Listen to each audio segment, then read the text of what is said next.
जनता कितनी खुश है बिहार से 5 साल में? आखिर नीतीश कुमार खुश है जनता। 4 जून को पता लगेगा, 4 जून को पता लगेगा। सर्वे में तो बिल्कुल हार के कगार पर पहुंच। 4 जून को पता लगेगा। मैं आपकी बातें में बोला, मुझे बोलने दे। मतलब मैं सुनकर ताज्जुब हो गया कि मतलब बिहार में क्या होता था उस समय में, और ये बात कर रही है कि ये महिलाओं की बात कर रहे हैं।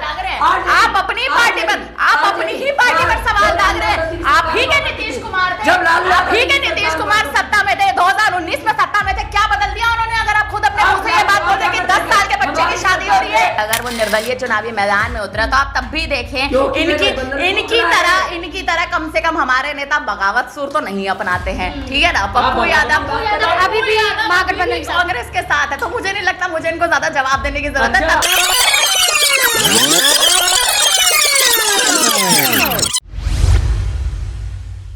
नमस्कार, SPN9 न्यूज देख रहे हैं आप। मैं हूं आपके साथ नाज़मीन खान।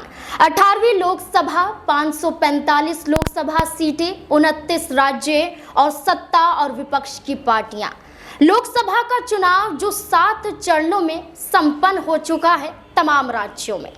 लेकिन अगर हम 29 राज्यों में से सिर्फ एक राज्य की चर्चा करें तो एक राज्य में दिलचस्प मुकाबला तो देखा गया, लेकिन सर्वे के अनुसार दिलचस्प जीत भी देखने को मिल रही है। जहां इंडिया वर्सेस एनडीए देखने को मिल रहा है, जहां इंडिया वर्सेस एनडीए एक बड़ी चुनौतियां एक दूसरे को दे रहा है, और जहां प्रधानमंत्री नरेंद्र मोदी के चेहरों के रूप में यहां पर प्रधानमंत्री नरेंद्र मोदी को हटाने के लिए कई चेहरे सामने आते हैं। कभी इंडिया अलायंस की तरफ से जो 26 दलों को मिलाकर बना है उनमें से राहुल गांधी को आगे किया जाता है, तो कभी मल्लिकार्जुन खड़गे को आगे किया जाता है, कभी ममता बनर्जी अपने आप को प्रधानमंत्री के रूप में देखती है, तो कभी नीतीश कुमार खुद को प्रधानमंत्री बताते हुए नजर आते हैं।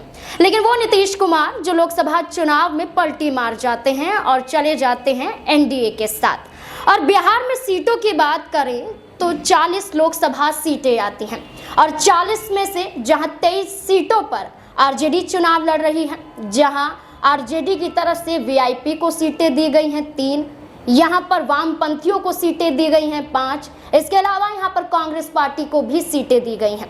वहीं एनडीए की बात करें जो 2019 में जेडीयू और बीजेपी मिलकर 17-17 पर चुनाव लड़ रही थी, वो अब 17-16 हो जाता है।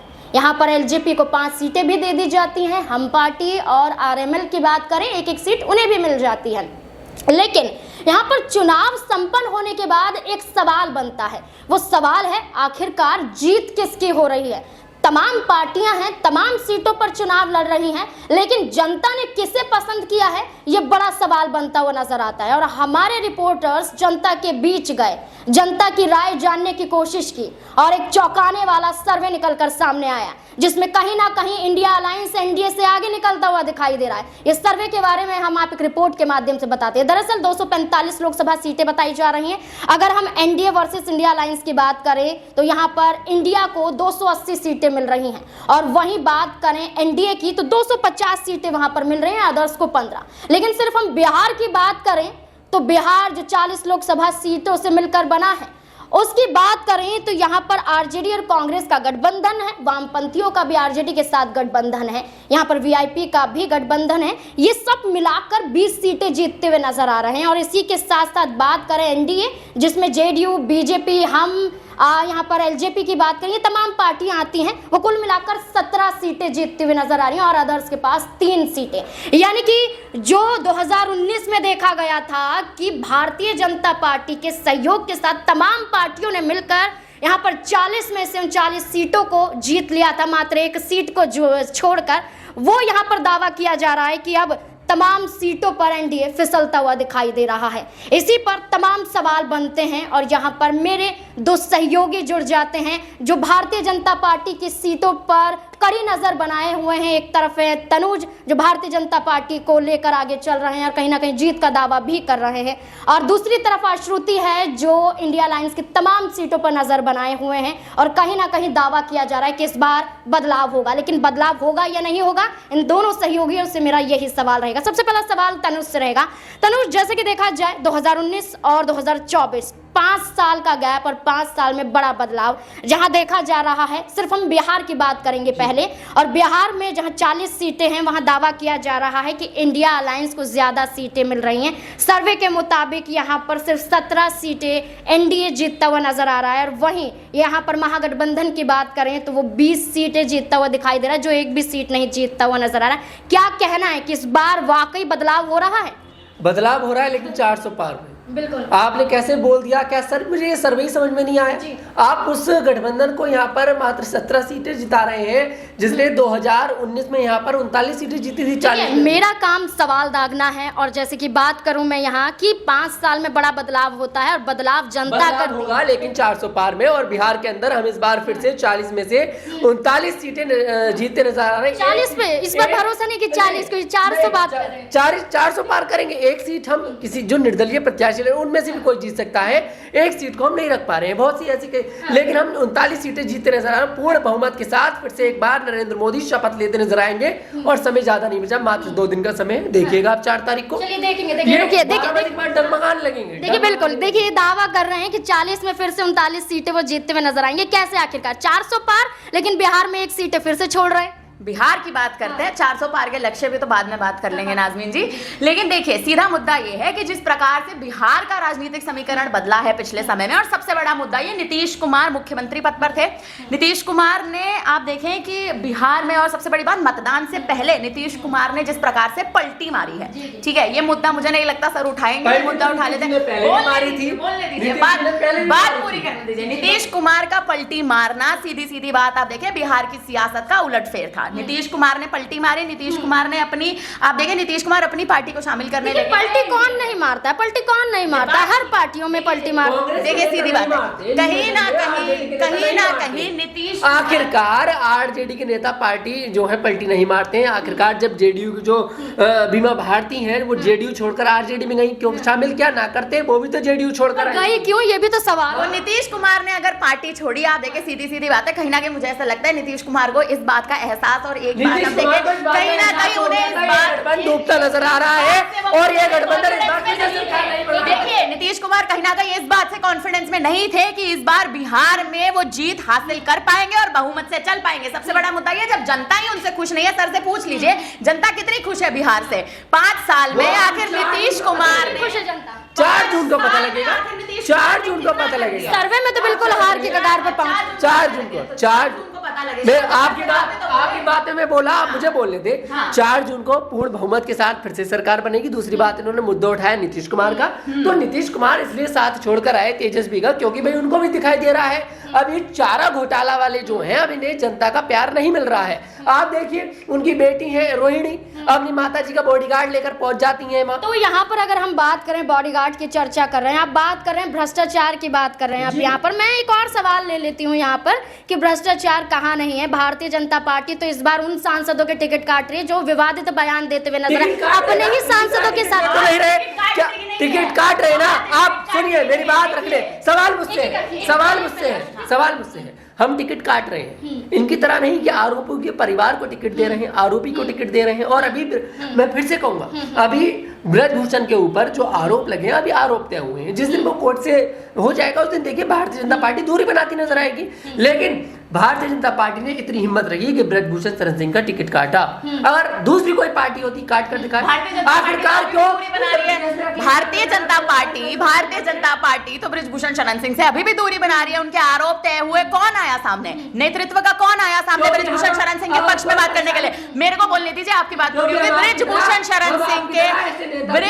शरण सिंह के पक्ष में कौन सा नेता सामने आया बात करने? चलिए ब्रजभूषण शरण सिंह के मुद्दे पे अगर बात उठानी है तो फिर पूरे तरह से बात उठाइए। आरोप तय हुए उन पे, कोर्ट में उन पे आरोप तय हुए, आरोप तय होने के बाद वो बाहर आकर तब भी यही बात बोल रहे कि मेरी गलती क्या है। चलिए ठीक है, अगर आपने बात बोल दी थी तो आपके पक्ष में आप ही का नेता कौन आया? भारतीय जनता पार्टी है, कोर्ट इस पर निर्णय ले रहा है नाज़मीन जी। चलिए कोर्ट फैसला करेगा, और कोर्ट कहीं ना कहीं ब्रजभूषण शरण सिंह को आरोपी बता ही रहा है। यहाँ पर देखा जाए तो ब्रजभूषण शरण सिंह पर आरोप लग रहे हैं, धाराओं में केस दर्ज है। लेकिन बात हम बिहार में करेंगे, और बिहार पर ही आते हैं घूम फिर कर, जहाँ नीतीश कुमार को लेकर दावा किया जा रहा है कि फिर से एनडीए को जिताते हुए वो नजर आएंगे। सवाल ये है कई सीटें मौजूद हैं, लेकिन महत्वपूर्ण सीटों पर चर्चा करेंगे। सबसे पहले सीट यहाँ पर हम बात कर लेते हैं सारण की, वो सारण जिस पर मुद्दा यहाँ पर उठाया गया रोहिणी आचार्य को लेकर, जहाँ पर कहा गया कि हिंसा भड़काने का काम किया, जहाँ पर कहा गया कि बॉडीगार्ड यहाँ पर रखे गए। यहाँ पर ये बताइए आश्रुति कि रोहिणी आचार्य को ऐसी क्या जरूरत पड़ गई कि अपनी माँ के बॉडीगार्ड को लेकर साथ घूमना पड़ जाए उन्हें? देखिए, पहला मुद्दा तो ये, रोहिणी आचार्य को अगर इस बार सारण से उतारा गया चुनावी मैदान में, तो मुझे ऐसा लगता है विपक्ष की कहीं ना कहीं इस प्रकार की कोई रणनीति थी। बात बोलने दीजिए, बात बोलने दीजिए, बात बोलने दीजिए, बात बोलने दीजिए, मुद्दा मत घुमाइए, बात बोलने दीजिए।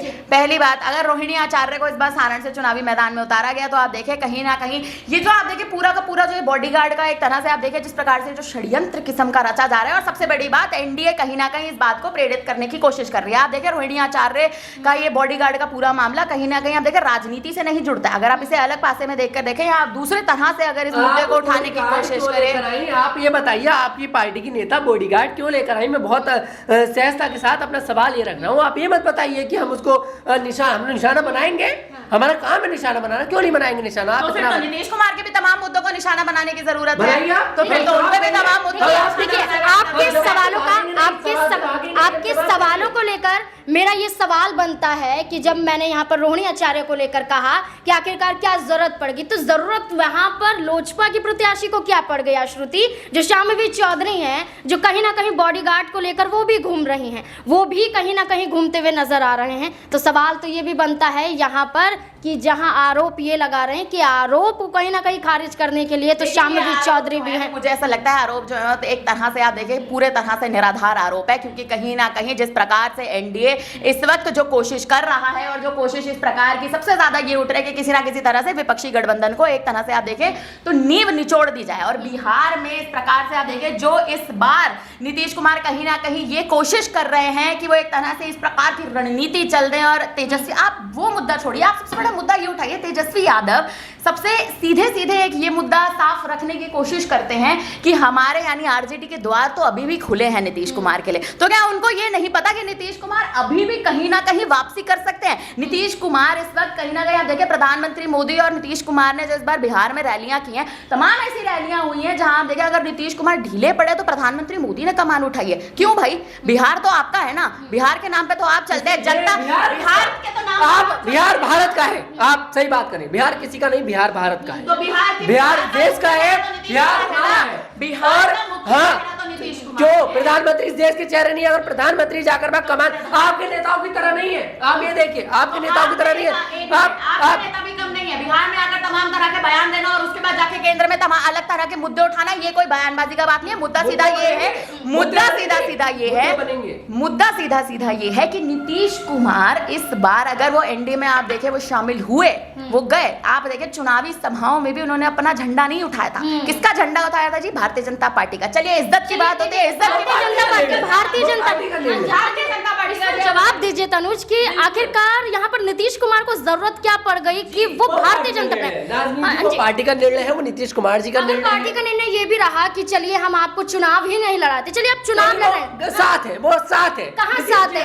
अरे भाई, यहाँ पर जब आपके वीडियो में देखे जाए तो वहाँ पर साफ तौर पर दिखाई दे रहा है कि नीतीश कुमार परेशान है। वीडियो देखकर भाप लिया, वीडियो देखिए नीतीश कुमार आपको सीधा, अब आप सर को बोलिए, अब आप सर को बोलिए। शाम पूरे दिन चुनाव का माहौल है, चुनाव प्रचार चल रहा है और आप देख सकते हैं भीषण गर्मी है, और भीषण गर्मी में इस समय बहुत परेशानियों का सामना करना पड़ता है। आपने देखा होगा वीडियो में, ठीक है वो बात आपकी, पर वो एक एनर्जेटिक नहीं दिखाई देता, पर पानी फेरने का काम आप कर रहे हैं। भीषण गर्मी है, आप देखें ये सब मुद्दे हैं। क्या भीषण गर्मी क्या कांग्रेस के नेता, भीषण गर्मी क्या तमाम बाकी बीजेपी के नेताओं के लिए नहीं है? भीषण गर्मी, एक बात सुनिए, भीषण गर्मी क्या प्रधानमंत्री मोदी के लिए नहीं है? प्रधानमंत्री मोदी लगातार चुनावी सभाएं कर रहे हैं ना। नीतीश कुमार बुलाया जाए, आप बुला ले, हम तो खुली छूट दे रहे हैं। अगर आरजेडी पार्टी से नीतीश कुमार बुलाए जाते हैं तो जाकर बुला ले, क्यों जाने दिया? नहीं, सरकार बनाते हैं, सरकार क्यों टूटी? नीतीश कुमार ने ही तो देखिए इंडिया गठबंधन शुरू करा था, उनको भी दिख गया था कि इस गठबंधन का कोई भविष्य नहीं है, क्योंकि जिस गठबंधन के पास प्रधानमंत्री का चेहरा ही नहीं है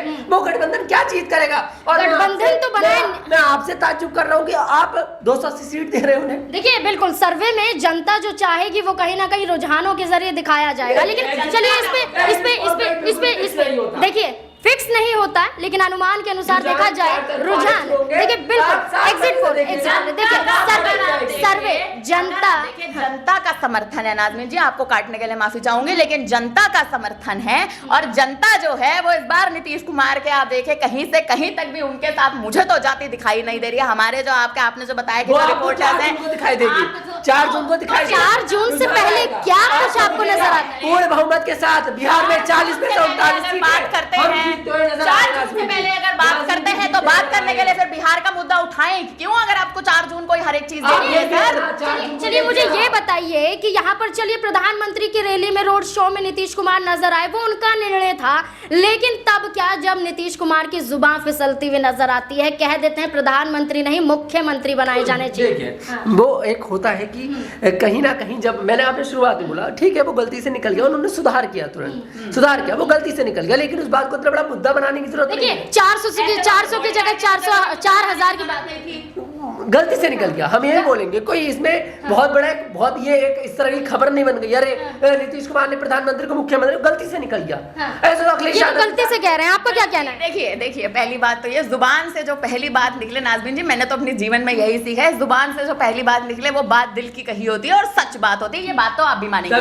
दूसरी बात ये, अगर आपकी बात को नहीं काटा जा रहा तो आपसे अनुरोध है कृपया आप बात को ना काटे, अगर आपकी बात को नहीं काटा जा रहा आपसे अनुरोध है कृपया बात ना काटे। मेरा दूसरा मुद्दा ये कि अगर नीतीश कुमार कहीं ना कहीं देखे चुनावी सभाओं में जिस प्रकार से वो आ रहे हैं, पक्ष में खड़े हैं जी, रैलियां कर रहे हैं, चुनावी सभा चल रही है, सब चल रहा है बिहार में, आप देखें इस बार ताबड़तोड़ रैलियां की गई हैं। मैं ये बात को नजरअंदाज नहीं करूंगी कि बिहार में इस बार रैलियां जो है वो नहीं की गई है सत्ता बल के, बिल्कुल की गई है सत्ता पार्टी के द्वारा, लेकिन नीतीश कुमार के चेहरे पे आप वो नाराजगी, नीतीश कुमार के चेहरे पे आप वो डर और नीतीश कुमार के चेहरे पे आप एक देखिए वो नाखुशी साफ तौर पे आप तेजस्वी यादव के चेहरे पे डर नहीं नजर आ रहा है, क्योंकि देखिए बेटियों को उतारने की जरूरत पड़ गई है अब यहाँ पर लालू प्रसाद यादव को। लगता है अगर रोहिणी आचार्य को इस बार उतारा गया है तो रोहिणी आचार्य को उतारना कहीं ना कहीं सारण की सीट से एक इस प्रकार की रणनीति है कि वो कहीं ना कहीं हम देखें जब आप एक महिला चेहरे को उतारते हैं, और बिहार में खास तौर पर जब महिलाओं के लिए आप देखें कि एक समय ऐसा होता था बिहार में